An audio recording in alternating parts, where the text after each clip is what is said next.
Овладение тайнами природы, ее силами – счастливый удел ученого. В этом его жизнь, радости и горести, его увлечение, его страсть и горение. Александр Ферсман. Здравствуйте.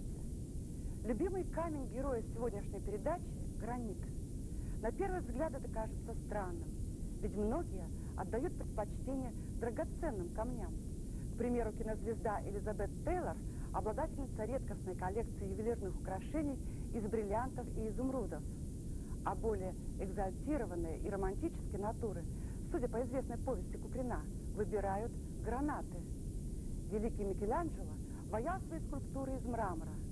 Так почему же гранит стал любимым камнем человека, о котором мы хотим рассказать вам сегодня?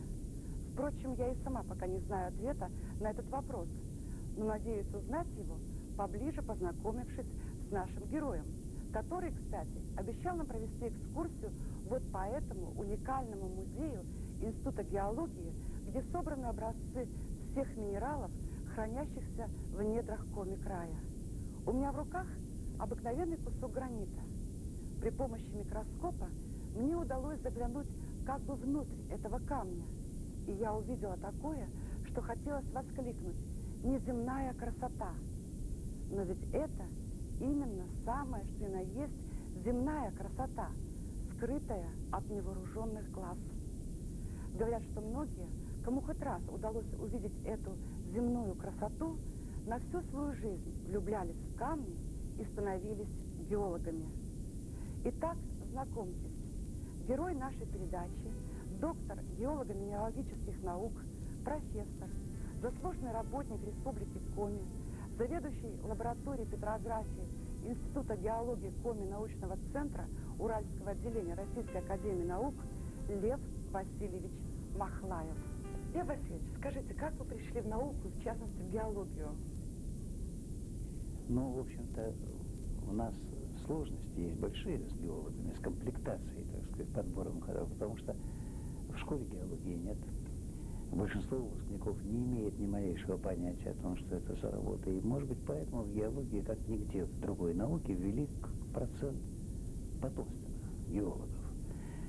Вот даже у нас в институте много есть. У меня отец был геолог, хотя, как он был геологом первого поколения, он был из чисто крестьянской семьи, но он все-таки, тем не менее, в деревенской школе что-то узнал о геологии. Его заинтересовала, она его и кончила в Ленинграде, педагогический институт Герцена, но, тем не менее, параллельно, тогда это можно было, учился заочно в Горном, и получил оба диплома, и диплом химика, и диплом геолога, и говорил, что ему в жизни это никогда не мешало.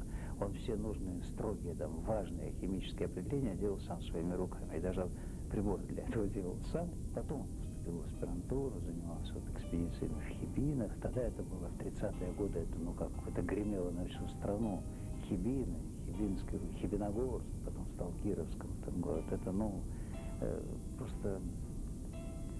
Но я даже не могу подобрать город, который бы сейчас был бы так популярен, или место. Ну, может быть, на Норильске что-то вот не так давно, примерно так говорили, как вот о Батитах в Кольском полуострове.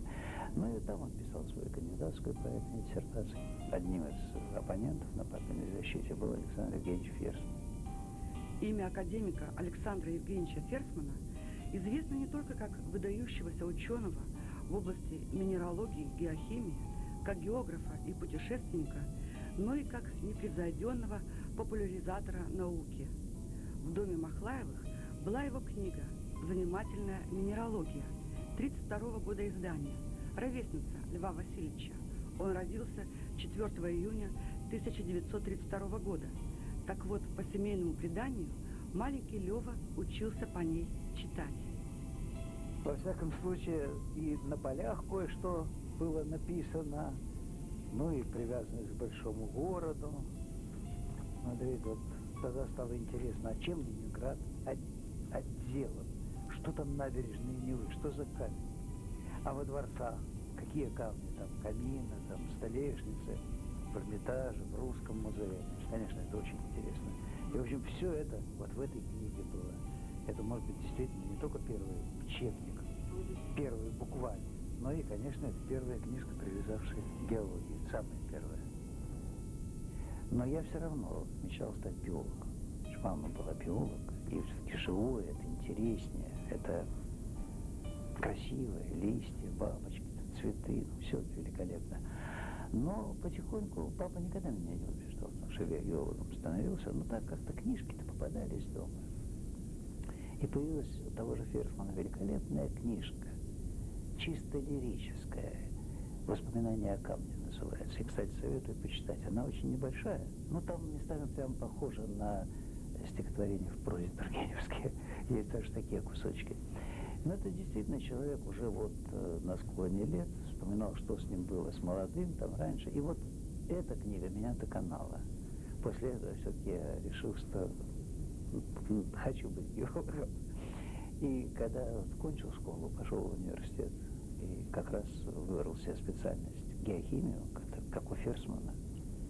Правда, потом вдруг оказалось, времена-то были секретные, и оказалось, что это слово служило заставкой для кафедры радиоактивных месторождений. И оказался геологом-уранщиком, не геохимиком. Бережно хранит Лев Васильевич погоны с формы студента геологического факультета Ленинградского государственного университета. Их, кстати, можно разглядеть вот на этом студенческом снимке. А на этой фотографии Лев Махлаев крайне слева в первом ряду среди своих однокурсников. Сейчас профессор Махлаев читает лекции студентам Сыктывкарского государственного университета. Никогда не забывайте, что шлиф, тот, который вы смотрите, это все-таки достаточно случайный, тонкий, плоский срез породы. А минерал – это объемное тело. В шлифе вы видите плоскостное сечение, а вы должны представить себе объемную форму, иначе вы не поймете структуру. Вот этому обязательно учитесь. Потому что если вы видите, скажем, в шлифе прямоугольник, то это же не значит, что ваш, скажем, минерал имеет прямоугольную форму. Он может быть трехгранной призмой, шестигранной призмой. Так? То есть вам надо иметь минимум два сечения, продольное и поперечное, чтобы вы могли составить себе представление о том, что это такое. И вот этому тоже надо учиться в процессе работы за микроскопом. Это довольно скоро приходит. Такая привычка вырабатывается, ну, обычно где-то через пару месяцев максимум. Вот человек каждую неделю по паре часов посидит, он уже будет соображать, как надо представлять себе объемно те или иные ваши минералы. И вот тогда, когда это... О качественном уровне преподавания свидетельствует тот факт, что Лев Васильевич сумел подготовить двух студентов, получивших соросовские гранты. А об уважительном отношении к своему преподавателю говорит то, что по результатам анкетирования студентов и сам Махлаев дважды, сначала в 97-м, а затем и в прошлом году, получил почетное звание соросовского профессора и грант Сороса. А чем мы расплачиваемся? Значит, мы обязаны, это тоже было здорово Соросом придумано, в течение года написать 2 статьи в Соросовский образовательный журнал. Был такой журнал, который бесплатно распространялся по школьным библиотекам. И вот в этом журнале надо было рассказать о своей науке, но так, чтобы тебя понял старшеклассник и учитель. Не геолог, естественно, географ, там, историк, биолог. То есть достаточно популярно, да. изложить материал. Но в то же время, чтобы это было все-таки достаточно точно. Очень трудно. Конечно же, Лев Васильевич справился с этой задачей, ведь у него свыше 100 публикаций, в том числе монографии и учебные пособия. Более того, одна из его статей вошла в 100 лучших за 5 лет существования Соросовского журнала. А вот почему же все-таки нет гранитов на других планетах? Мне кажется, что нет. Ну, я пытался объяснить, чем Земля отличается от других образований. То есть журнал действительно издается по-детски. Популярно, скажем Да, так. ну да. В такой же доступной форме я попросила Льва Васильевича рассказать для телезрителей о тех научных направлениях, которыми занята сейчас лаборатория, руководимая им. Главное, чем сейчас занимается лаборатория, это как раз проблемами соотношения магматизма и геодинамики. То есть какое место занимает формирование тех или иных вот расплавного происхождения горных пород, будем говорить так, те, которые из магмы, из расплава получается. Вот какое место занимают эти породы в истории этого блока земной коры, на котором Республика Коми находится. А понять историю развития, вот я детям говорю, когда с маленькими встречаюсь, зачем нужна геология? Я говорю, что так обычно такой пример люблю приводить, что у каждой хозяйки каждая вещь лежит в нужном месте. И никто не станет искать ботинки в кухонном столе. Вот природа отличная хозяйка. У нее все лежит в своих шкафчиках, на своих полках. Наша задача понять, где у нее обувной шкаф, где прихожая, где у нее бельевой шкаф, а где с продуктами холодильник стоит. Вот разобраться в этом. Потому что есть такой метод поисков, который американцы окрестили когда-то методом дикой кошки. Вот в Техасе, когда миллионное состояние на нефти в начале 20 века наживались, бурили так: человек покупает участок земли, платит там грошовую плату, земля ничья. Потом где-то сшибает там деньги, собирает какую-то компанию, покупает буровое оборудование, бурит дырки. А дальше лотерея. Да. Один проткнул нефть, он стал миллионером. А другой проткнул, ничего нет, он разорился. Но человек отдельный себе это позволить может. Государство не может играть само с собой в лотерею. Каждая скважина — это миллион рублей. Значит, надо бурить там, где есть надежда. А вот тогда надо знать, какой шкафчик. Я медь буду искать там, а нефть буду искать там. А в одной скважине то и другое. Это бессмысленно. Но большинство участков ничего не содержит. Ни того, ни другого, ни третьего. И там вообще бурить не надо. Вот для этого и надо знать особенности строения и особенности развития. И главная задача фундаментальной геологии — найти методы, как один шкафчик отличить от другого. Вот это главная задача. А нам все равно выход на практику колоссальный. Вот мы найдем эти методы, съемщики начинают снимать карту, они составляют эти все, вот те листы, да к каждой карте еще там обязательно книжка целая. Вот она красиво смотрится теперь. Такие шикарное многоцветие. Геологическая карта вообще, конечно, красивая сама по себе. Это прям целые произведения искусства. Да. Вот. Но это же все, за всем этим стоят истоптанные километры. То есть надо ходить на расстоянии, скажем, где-то, километра 1,5 друг от друга идут маршруты, и ты всю эту территорию проходишь. Вот так, серии последовательно. Значит, там 50 километров ширина снимаемой территории. Значит, соответственно, 50 маршрутов вдоль нее. И это все из края в край. Надо пройти все это, посмотреть и увидеть. И вот в один из майских дней нашей съемочной группе удалось побывать в экспедиции в селе Иб Сктыдинского района, куда сотрудники лаборатории петрографии отправились для осмотра геологических отложений. Вот смотрите, чего интересно. Вот это вот остатки раковин. Даже чуть-чуть перламутровый слой сохранился. Вот такой завиточек, да? Совершенно нормальный. Вот сейчас мы раскроем более чистую поверхность. О, пожалуйста, вот еще, видите?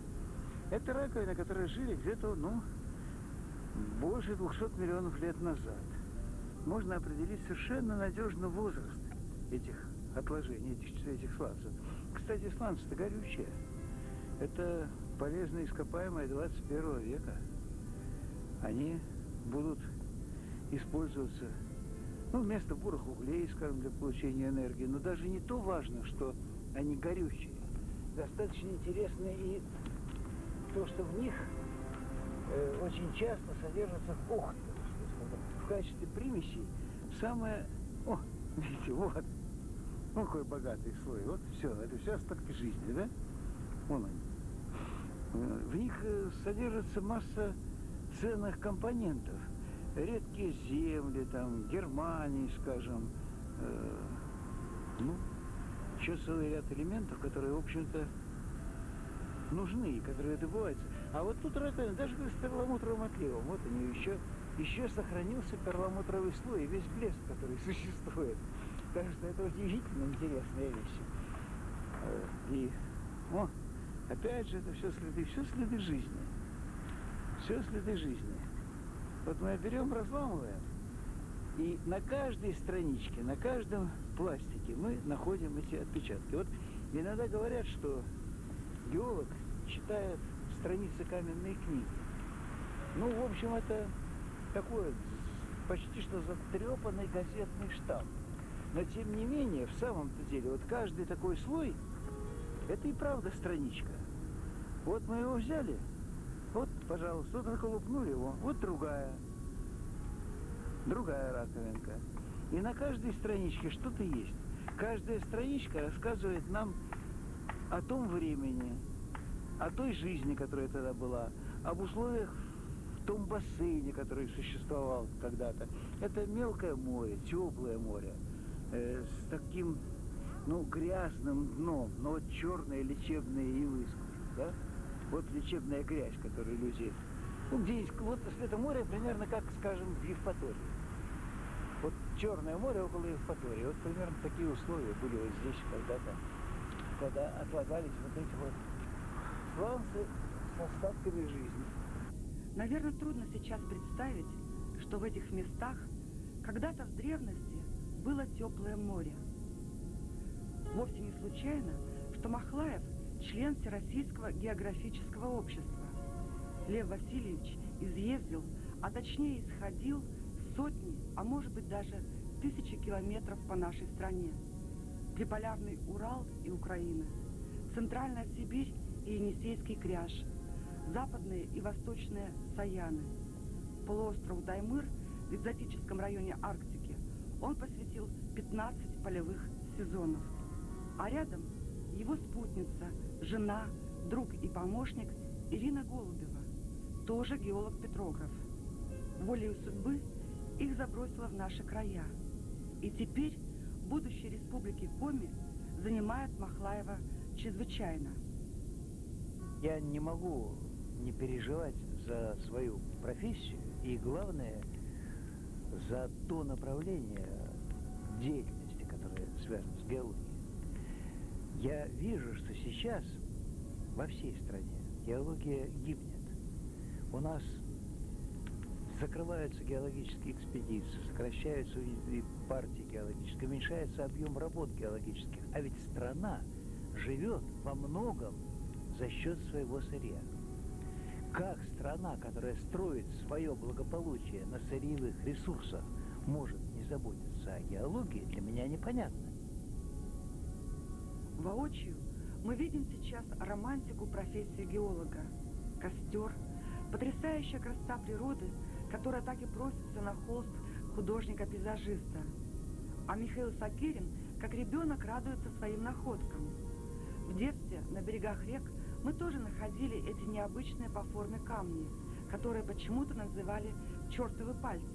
А это вот опять же те же самые ростры белемнитов. Вот. Так что это вот все. Я говорю, что белемнит это была первая попытка, может быть, природы создать разумное существо. Предки кальмара, нет? Предки кальмара. Да. Что они были огромные глаза, они смотрели на мир и изучали его. Стволы. Да. И причем они здорово, им получали информацию богатейшую, потому что они действительно получали инфракрасные лучи, видели все, они видели мир не таким, как видим его мы. Но вот все-таки что-то не хватило им, чтобы стать. Слизь все-таки не должна быть разжата. Львиная доля работы у нас проходит за микроскопом. Вот из каждой, говорю, горной породы, из каждого камня, который мы привозим, изготовляется пластиночка толщиной 0,03 миллиметра, полируется тщательно, вот заклеена она между стеклами, чтобы она, иначе сразу же поломаешь. Такое, да? Вот она там срез породы. Вот даже Это так, гранит? вот простым глазом. Да, это вот видно зернышки разных минералов. Да? Я угадала, это гранит? Правильно, угадали, действительно. Вот зернышки разных минералов. И вот там, когда под микроскопом лежит, за счет оптических эффектов, помимо их собственной окраски, возникает окраска, там поляризованные цвета, не особые, там свои цветовые эффекты, удивительно красивые картины появляются. Смотришь даже из бесцветной вроде породы, и вот такие вот многоцветия возникают. Вглядитесь в эти шлифы. Здесь и проявление мирового хаоса, и вселенской гармонии. По срезу камня можно судить о строении Вселенной, а в игре случайностей видеть проявление сокровенного. Истинное наслаждение можно получить, созерцая камни, представленные в музее Института геологии, куда непременно Махлаев приводит на экскурсию своих студентов. Вот как только они прослушают несколько первых лекций по геологии, я их веду сюда, чтобы они посмотрели, чем же им придется заниматься, осязаемо тот материал, который будет у них в руках на протяжении всей жизни. Ну и чтобы они прониклись все-таки вот той красотой, которую несет каменный мир. Ну, а есть и личная причина. Иногда бывает так, что вот и настроение что-нибудь не заладится, грустновато становится, или просто хандра. Придешь сюда, особенно когда никого нет, тихонечко подойдешь к витрине с красивыми образцами, постоишь, и как-то совершенно меняется настроение. Вот эта вот красота, которая окружает, она успокаивает сердце. Иногда здесь даже и подсказки приходят в голову, чисто по научным проблемам. Хотя это тоже одна из функций музеев – будить мысли, не только давать наслаждаться. Здесь есть два моих самых, наверное, любимых камня. Я вот очень люблю аметист. Говорят, что он лечит от алкоголизма, но я, правда, не поэтому люблю. Я, по-моему, не увлекаюсь спиртным, но его название – это против пьянства, аметист, да? Вот, но просто, может быть, он этим и может лечить, что он действительно успокаивает глаз и душу вид этого такого изменчивого сиреневого фиолетового камня. И вот второй очень любимый цитрин.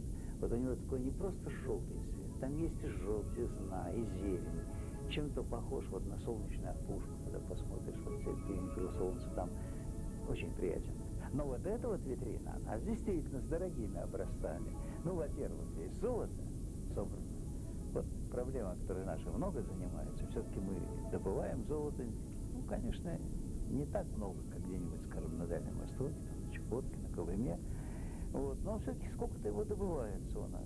Правда, пока я не думаю, чтобы велик был доход от этого. У нас все-таки трудно, пока затраты все время как бы превышают стоимость добытого золота.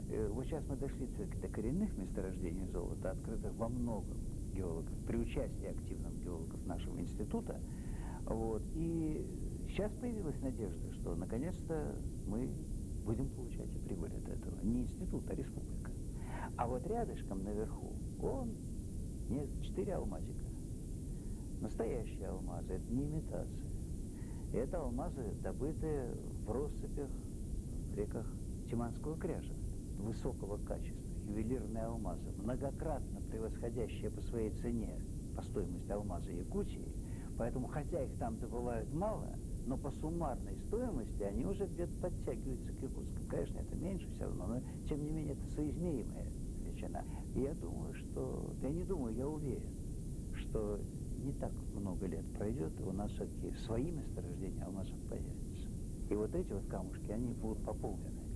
Лев Васильевич, в этом зале, в главном зале музея, образцов гранита нет. Но я специально захватила с собой этот камень, который вы мне дали, для того, чтобы узнать, почему же все-таки гранит ваш любимый камень.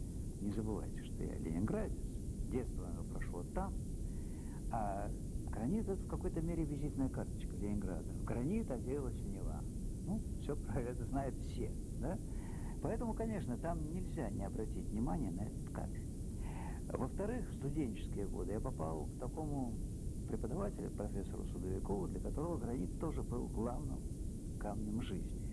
И вот именно он и раскрыл мне ту главную особенность, которая сейчас является для меня основой. Он показал мне, что, в общем-то, известный для геологов факт, но не всеми акцентируемый, что любой континент имеет в своем основании гранитный цоколь. И чтобы понять, как наши континенты любимые родились, как они стали такими, какими есть сейчас, как они стали удобными для жизни местами, для этого надо прежде всего разобраться в том основании, на котором они стоят. Вот один из американских геохимиков, крупнейших геохимиков современности, даже свою статью назвал так, заголовок сделал в стиле научного афоризма. No granites, no continents. Нет гранитов, нет континентов. Вот это, конечно, проблема очень интересная. И я думаю, что она важна не только для меня лично, и не только для геологов, она нужна для всего человечества. Так что нет гранитов, не было в нашей с вами жизни. О своей полувековой жизни в геологии Махлаев написал книгу, рукопись которой ждет сейчас своего издателя. И уехала вновь ныне степи, я ушел на разведку в тайгу, Над тобою лишь солнце полярное светит, надо мною лишь кедры в снегу. А будет дорога